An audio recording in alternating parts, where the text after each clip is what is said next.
Olá pessoal, Luciano Matias, criador do canal Crypto Craziness, e Mark Andreessen, o cofundador da empresa de capital de risco Andreessen Horowitz, a A16Z, publicou recentemente um manifesto tecno-otimista. Andreessen, que é conhecido pelo seu papel até inicial na formação da internet, como a gente conhece hoje, oferece uma defesa total da tecnologia e do capitalismo, argumentando essencialmente que a tecnologia não é o problema, mas a solução para a maioria, se não para todos os problemas do mundo. Mas antes disso, se inscreve aqui no canal, ative o sininho das notificações, você será notificado e vamos lá!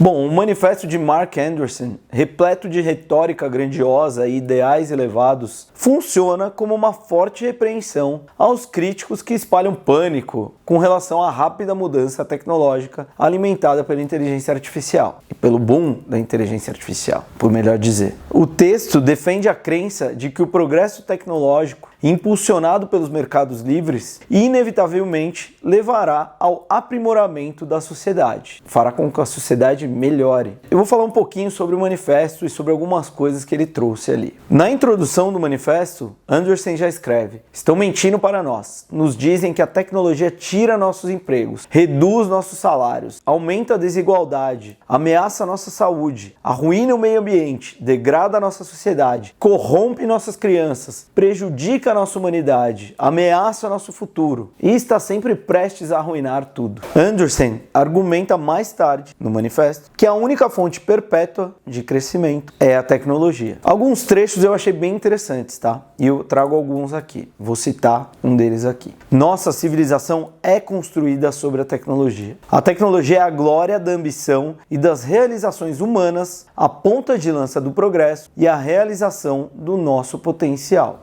Embora eu não concorde com tudo que ele trouxe, eu acho que tem algumas coisas bem interessantes. Eu vou discorrer sobre elas. E aí eu pergunto para você, que me assiste agora: a gente vive melhor hoje ou há 200 anos atrás? Antigamente a gente não tinha vacina, não tinha eletricidade, não tinha internet, não tinha condições hospitalares adequadas, muitas crianças morriam no parto porque não havia tecnologia para isso. E te digo mais, desde a mecanização dos teares têxteis em 1675, grandes preocupações sobre a extinção dos empregos e o pânico generalizado já aparecia. Se a gente pesquisar pelo termo luditas, a gente vai ver que isso se refere ao movimento do século XIX, criado por trabalhadores têxteis ingleses que se opunham, eram contra o uso de certos tipos de maquinários, aquelas máquinas têxteis, muitas vezes destruindo as máquinas até em forma de protesto. Outra coisa, o surgimento de carruagens sem cavalos, os carros, os automóveis, produção em massa e outras novas formas de automação nas duas primeiras décadas do século XX criaram tanta ansiedade e pânico sobre o futuro do trabalho como a inteligência artificial tem criado hoje. Vamos pegar um exemplo mais recente, que é o que os caixas eletrônicos fizeram com os caixas de banco. Os caixas de banco, aquelas pessoas que trabalham nos caixas, na década de 80 e 90, teriam todos os motivos para acreditar que os caixas eletrônicos poderiam tornar eles obsoletos,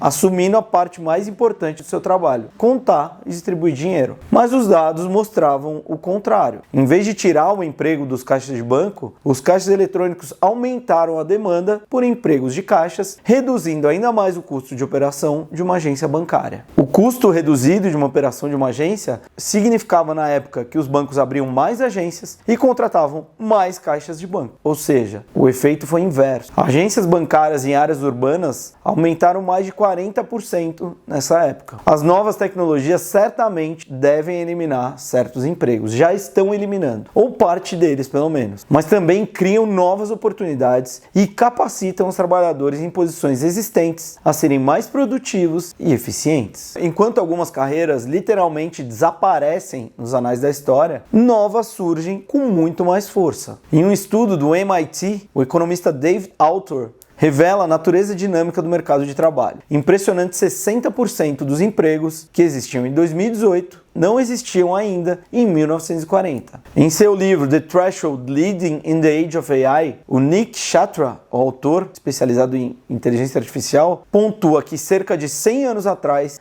83% das pessoas trabalhavam em agricultura. Atualmente, esse percentual é de 3%. Bom, voltando ao manifesto. É claro que o otimismo de Anderson em relação à capacidade de tecnologia de resolver diversos problemas, acaba ignorando um pouquinho o paradoxo do progresso tecnológico, que é o quê? Cria novos problemas enquanto resolve os antigos, mas os que são resolvidos invariavelmente levam a mais conforto e crescimento. Então, um paradoxo que obviamente que a gente tem coisas ruins acontecendo, mas o conforto e o crescimento são inegáveis. Uma outra coisa, a produtividade dos funcionários nas empresas vem aumentando cada vez mais. Hoje as empresas conseguem fazer muito mais com menos. O número médio de trabalhadores numa empresa do índice Standard Poor's 500 necessários para gerar $1 milhão em receitas caiu para metade, de 4 no ano 2000 para 2 hoje. Isso é o resultado do aumento da produtividade média de cada trabalhador. A tecnologia e agora principalmente a inteligência artificial vem permitindo que os trabalhadores produzam mais por hora trabalhada. Por exemplo, hoje um trabalhador médio nos Estados Unidos gera cerca de $70 ou mais do PIB por hora trabalhada, continuando uma tendência ascendente de décadas. Aqui no Brasil a gente já está falando de uma carga horária de trabalho de 4 dias por semana e já tem estudos que com a inteligência artificial a gente pode chegar a trabalhar 3 dias e meio por semana. E aí mais alguns trechos do manifesto que eu acho interessante. Tivemos um problema de fome, por isso inventamos a Revolução Verde. Tínhamos um problema de escuridão, então inventamos a iluminação elétrica, a eletricidade. Tivemos um problema de frio, por isso inventamos o aquecimento. Tivemos um problema de calor, temos um problema de calor, principalmente hoje no Brasil, então inventamos o ar-condicionado. Tivemos um problema de isolamento, por isso inventamos a internet. Tivemos um problema de pandemias, então inventamos as vacinas. Temos um problema de pobreza, por isso inventamos tecnologia para criar abundância. Dê-nos um problema do mundo real e poderemos inventar uma tecnologia que o resolva. Essa questão é bem interessante, porque isso é muito verdade. A tecnologia veio resolvendo diversos problemas e obviamente criando outros, mas eu acho que se a gente for balancear, o peso ainda é positivo. Só que no final, o manifesto toma um rumo um pouco estranho no final do texto, quando o Anderson subestima conceitos como sustentabilidade, responsabilidade social e segurança. Esse final eu concordo que ficou um pouco estranho. E esses itens não devem ser desdenhados dessa forma. Muito pelo contrário, a tecnologia serve para que isso seja amplificado também de forma positiva. Criar coisas para que a sustentabilidade e a segurança aumentem e não diminuam. Segundo o Anderson, alguns desses temas são uma campanha massiva de desmoralização contra o progresso. Ele chega ao ponto de destacar as equipes de confiança e segurança, ética em tecnologia, como inimigos. Eu não acredito que isso seja verdade. Embora muitos deles não sejam tão eficientes, e a gente já sabe disso. Eu achei um pouco exagerado. O Anderson tem sido há muito tempo uma figura bem polarizadora devido às suas visões agressivas sobre tecnologia e capitalismo. E o seu manifesto chocou, obviamente, o Vale do Silício de uma certa forma. Na minha opinião, existem sim diversos pontos positivos no texto que fazem total sentido. Vinde as colocações que eu trouxe com relação à evolução e tecnologia, mas também pontos suspeitos e negativos. A gente não pode deixar de lado questões como SG, confiança e segurança, por exemplo. No entanto, o manifesto oferece insights sobre uma influente corrente de tecno-utopia, podemos chamar assim, que continua a surgir nos debates sobre segurança e governança de IA. Essa visão percebe a tecnologia como um bem inerente e a regulamentação como inerentemente ruim, e nem sempre esse é o caso. A gente sabe que algum tipo de regulação acaba prejudicando o mercado, mas a regulação ela é sim necessária. À medida que a tecnologia remodela a sociedade de forma cada vez mais profunda, esse debate se torna mais latente e importante. E como eu sempre digo, a tecnologia é neutra. O ser humano é que pode fazer o bem ou o mal com ela. Por isso, está em nossas mãos. Vou deixar o link aqui do manifesto na descrição do canal. E por hoje é isso, pessoal. Obrigado e até a próxima.